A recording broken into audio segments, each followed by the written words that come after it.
Hey, welcome back to the channel. So just want to point this video out. You can watch later. Very good to watch. It points out what is what LFP versus NMC and what is what with batteries in general. So this is Jeff Dahn. He works in the lab and actually tests these batteries day in day out versus each other. So he knows what is what in this space. So he's going through in this video basically saying LFP is not better than NMC, both in energy density and cycle life. Cost, it is better, yes. And he also goes through that with NMC is better, but we need to get the benefits of NMC with the lithium iron phosphate because it's cheaper to make the world a better place. And then he goes on to expound not just lithium iron phosphate because that's got lithium. We actually need to go to sodium because it's much more abundant than lithium. And that's how the world is going to get off fossil fuels. And then the tips other chemistries that people can work on.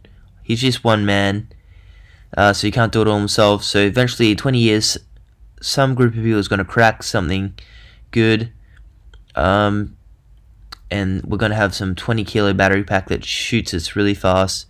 Well, that's what I'm hoping anyway. So basically, here and now, what's important? Avoid large volume changes in positive electrode materials. So when you have a volume change in the battery, it cracks, meaning there's more places for the electrolyte and the electrodes to mingle, stopping the flow of electrons back and forth, which is degradation. So saying use good graphite. Graphite matters. So is that synthetic? Synthetic's better because they can make it more consistently, but then who knows, can they coat natural to get the same thing at a less cost? Doesn't say that in this video. Appropriate electrolyte, so you want the appropriate electrolyte so it's not mingling with the cathode or the anode, and they're not mingling and stopping the electrons and lithium atoms flowing back and forth. Also, if you heat up the party, the reactions happen with the electrolyte and the anode and cathode as well, stopping the flow of electrons and atoms back and forth. So that's really dumbing it down. And so we'll go to this. LFP, is it better? Well, test T's done. LFP, dying here, and NMC 811, going really well. So they've lowered the voltage here. This NMC can go higher voltages, but they've made it lower because higher voltages speed up the reactions that stop the electrons flowing back and forth. So that's one thing, and then he goes on the next one. That's just their LFP they've made in their lab, but how does it compare against the best LFP on the market? Well, that's the LFP here, the red one. It's hard to see in there, but it's just the same as their LFP here. So what's better is the NMC 532 actually operated at a higher voltage and still beats the LFP ones. Yeah, so much further ahead. So you can't test a battery for 20 years because that takes 20 years and we don't have that much time. So how do they test it faster?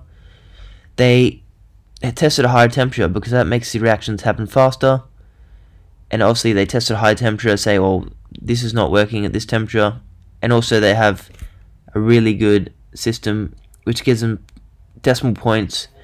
See, these are decimal points here. So it goes to 0.0000. So they can really test finally the reactions happening at low amounts at high temperature and see what's working, and then obviously they test again at longer time intervals. No, for a longer time, sorry, at lower temperatures to make sure everything works out, and it does, and he talks about that. So the NMC here working very well, beating those, and then we'll go to this one. So saying you can give up some energy density in the NMC and have a really long lasting battery that beats lithium iron phosphate, that's still more energy dense. And this one's probably, doesn't say the lifetime here, but who knows, this one's got high energy density and probably just as good cycle life as that one. Now we go here.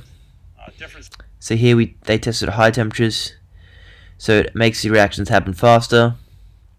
This is the LFP dying down. This is at 70 degrees, I think, 70 degrees. So that's that dying one is NMC with LiFePo4 electrolyte, tested at lower voltages, so 3.8 volts. That's why it's outlasting this NMC with a different electrolyte additive, and this one here with a different electrolyte additive that's higher voltages. So that's higher voltages there, so it's degrading faster. Same one, lower voltages, good. And this one is with the electrolyte LiFePo4, so that electrolyte matters, the low voltage matters. That's why this one's lasting a long time. It's 70 degrees, so then they can put this down to a normal temperature, which they have here, 40 degrees.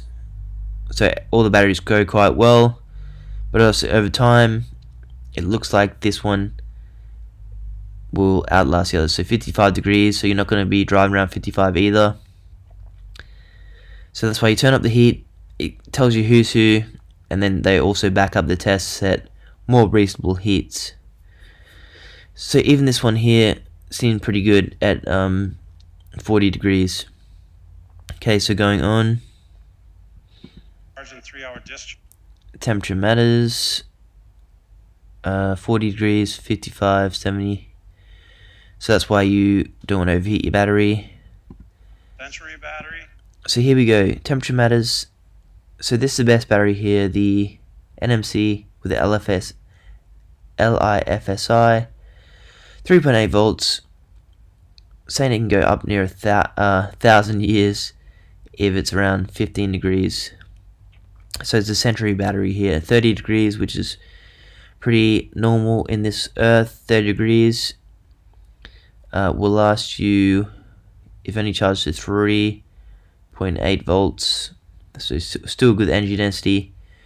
You're going to have a 100-year battery. And then we got the million-mile battery, which is this red one here, which I think links up with this LFP one or something. So LFP can get good life as well, and it's cheap. So that's why it goes on to say that we need to make the LFP ones as good as the nickel ones, because we want to get away from nickel and cobalt. We need to make LFP cells that are this good. So this is 85 degrees. So this is the best battery it's got. 85 degrees. And it's going on 200 cycles at 85 degrees. So the battery dies at 0.80. So it's well above that. It's going to keep going at 85 degrees. So he's really turned up the heat. And this battery is really good. So you're saying here, NMC is the best, but obviously NMC, it's got nickel and cobalt in it, so we want to get off that. So we need to make LFP cells that are this good. And then he goes on to say, challenge. I have to make LFP about it. So on April 20 this year, the DOE announced first of its kind challenge. Then he says, even lithium iron phosphate isn't good enough because we really want to get down to sodium ion batteries. Sodium, because these are really abundant. Sodium, manganese, iron, and what is, surely that's not cobalt up there. Forgive me, but anyway, we want to get to the really abundant ones and make a battery out of those. Oh, carbon. Sorry, carbon. So, yeah, I want to get into these. So he's saying if you want to get a good, CATL is doing this, the sodium ion battery.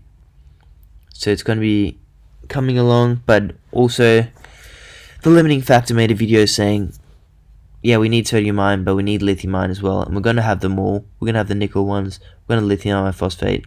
We're going to have them all, and we need them all. And why not have them all? So that's it from me. So just remember, LFP isn't the best. It is the cheapest, and depending on what you want to do. So obviously, you don't need a battery that lasts long, but also he states that we do need batteries to last long, because we're not just going to drive with the batteries. If we can plug them into the houses and use them with the grid, it's going to be a lot better. So basically you want to, yeah, that's it for me. Just watch this video yourself. It really taught me a lot on batteries.